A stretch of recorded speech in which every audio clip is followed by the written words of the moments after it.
శ్రీమాత్రే నమ. జయ గురు దత్తాత్రేయ నమ.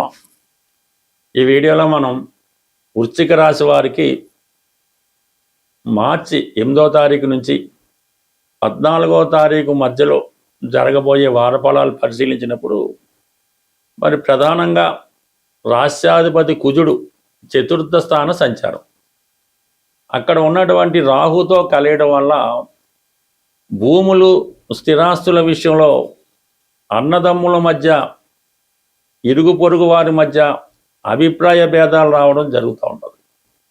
మీకు సంబంధించిన స్థిరాస్తి ఇతరులు స్వాధీనం చేసుకోవడం కానీ, మీ స్థిరాస్తి ఇతరుల ఆధీనంలో ఉండడం మీరు అనుభవించలేకపోవడం వల్ల కొంతవరకు వారితో పోరాడి మీ స్థిరాస్తి మీరు పొందే అవకాశం ఉంటుంది. అయితే ఈ విషయంలో చాలా బంధుత్వాలు పోగొట్టుకుంటారు, దగ్గర వాళ్ళతోనే విరోధాలు తెచ్చుకోవడం జరుగుతూ ఉంటుంది. ముఖ్యంగా చతుర్థ స్థానంలో ఇప్పుడు ఏర్పడినటువంటి పాపగ్రహాల ప్రభావం వల్ల మనశ్శాంతి కోల్పోవడం జరుగుతూ ఉంటుంది. కావలసిన వాళ్ళ దగ్గర స్థిరాస్తి ఉంటుంది, మీకేమో డబ్బులు అవసరం ఉంటుంది, ఏదో చేయాలి, వాళ్ళేమో వదలరు, మీరేమో చేయలేరు, వాళ్ళేమో పమ్మలేరు.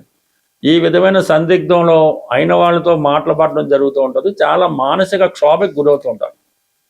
అదే ఇతరుల చేతిలో మీ ఆస్తి ఉన్నప్పుడు, ఇతరులు కబ్జా చేసినప్పుడు వాళ్ళు ఆస్తి వాళ్ళదని చెప్పడం, పైపెచ్చు మిమ్మల్ని బలహీనుడిగా చేసి మీ మీద అటాక్ చేయడం కూడా జరిగే అవకాశం ఉన్నది. ఈ కారణం వలన స్థిరాస్తి సంబంధించిన విషయాల్లో కొన్ని రోజుల పాటు మౌనంగా ఉండడమే మంచిది. దాని తర్వాత మీ ఆస్తి ఎక్కడికి పోదు.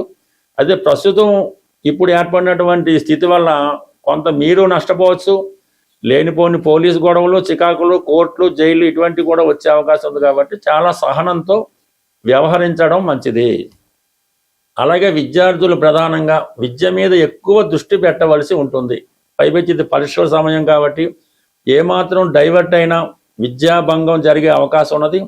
అలాగే మీరు కోరుకున్న ర్యాంకు రాకపోవడం వల్ల ఇబ్బంది పడటం, అవమానపడటం, మీతో పాటు మీ పెద్దవాడిని కూడా అవమానపరచడం జరుగుతూ ఉంటుంది. కాబట్టి ఎస్పెషల్లీ విద్యార్థులు ఎటువంటి సైట్కి వెళ్లకుండా పూర్తిగా చదువు మీదే శ్రద్ధ పెట్టినప్పుడు మాత్రమే మీరు అనుకున్నటువంటి ర్యాంకుకి దగ్గరగా రాగలరు.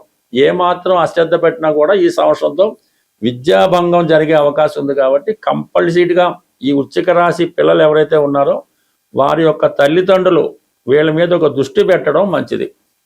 సో ఇక ప్రధానంగా 5వ స్థానంలో శుక్రుడు, శని ప్రవేశించడం వల్ల విద్యార్థులు కానీ మిగతా వాళ్ళు కానీ అసలు విషయాన్ని పక్కన పెట్టి ఇతర విషయాల మీద ఆసక్తి పెంచుకోవడం, అలాగే ఏదో ఒక ఎంటర్టైన్మెంటు, ఏదో ఒక బలహీనతకి లోనవడం వల్ల అది ఆన్లైన్ బెట్టింగ్ కావచ్చు, సినిమా సంబంధించిన మోజు అవ్వచ్చు, లేదంటే ఇంకొక సంబంధించినటువంటి ఎంటర్టైన్మెంట్లో ప్రవేశం వల్ల అటు సమయంతో పాటు కాలంతో పాటు విలువైనటువంటి ధనాన్ని కూడా పోగొట్టుకోవడం జరుగుతూ ఉంటుంది.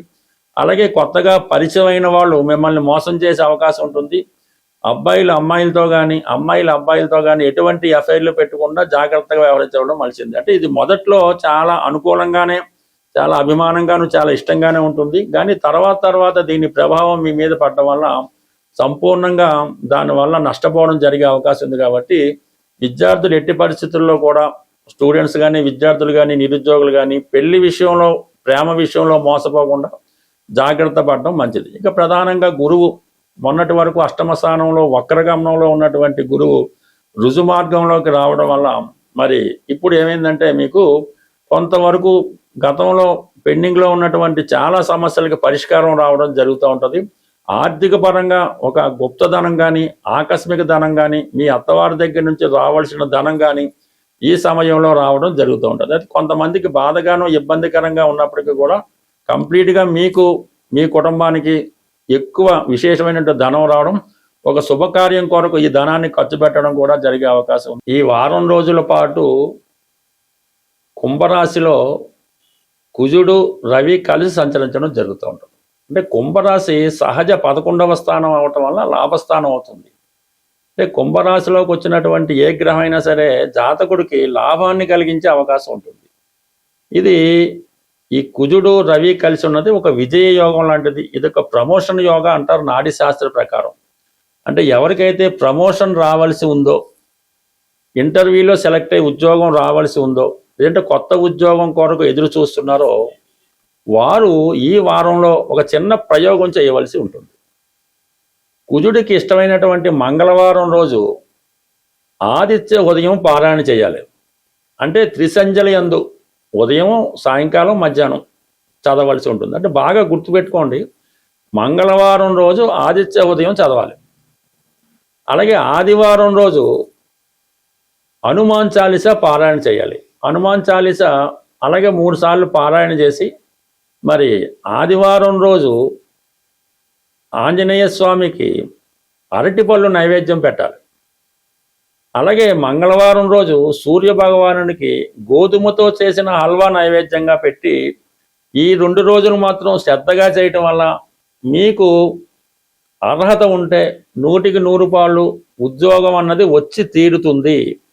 లేదంటే ఏదైనా కార్యసాధనలో మీరు విజయం సాధించడం జరుగుతుంది.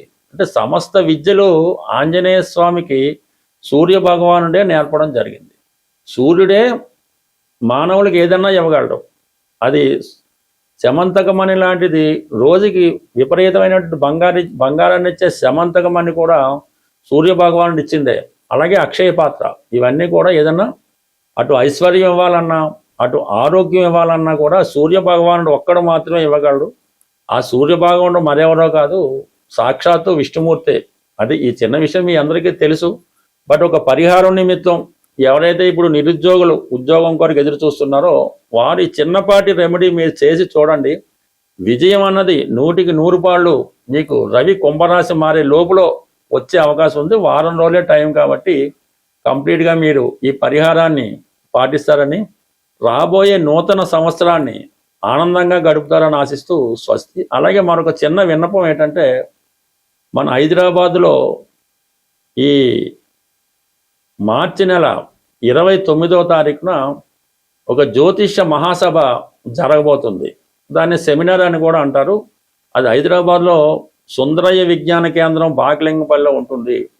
దాంట్లో పాల్గొనే అవకాశం ఉన్న వాళ్ళు ఏమన్నా పాల్గొనాలని ఇంట్రెస్ట్ ఉంటే కంపల్సరీగా మీ నేమ్ రిజిస్టర్ చేసుకోవడం మంచిది. దీనికి ఎటువంటి ఫీజు మీరు చెల్లించక్కర్లేదు. మీకు కావాల్సినటువంటి భోజన సదుపాయాలు వగైరా వగైరా సంస్థ వారే ఖర్చులు పెట్టుకొని జ్యోతిష్యాన్ని ప్రచారం చేసే ఉద్దేశంతోనూ మరి కొంతమందికి ఈ ఉగాది పురస్కారం ఇవ్వాలనే ఉద్దేశంతో నిర్వహిస్తున్నారు. కాబట్టి అభిమానం ఉన్నవాళ్ళు తప్పనిసరిగా ఈ జ్యోతిష మహాసభలో పాల్గొంటారని, ముందుగా మీ పేరు రిజిస్టర్ చేసుకుంటే దానికి తగ్గ ఏర్పాట్లు సంస్థ వారు చేసుకునే అవకాశం ఉంటుంది. స్వస్తి.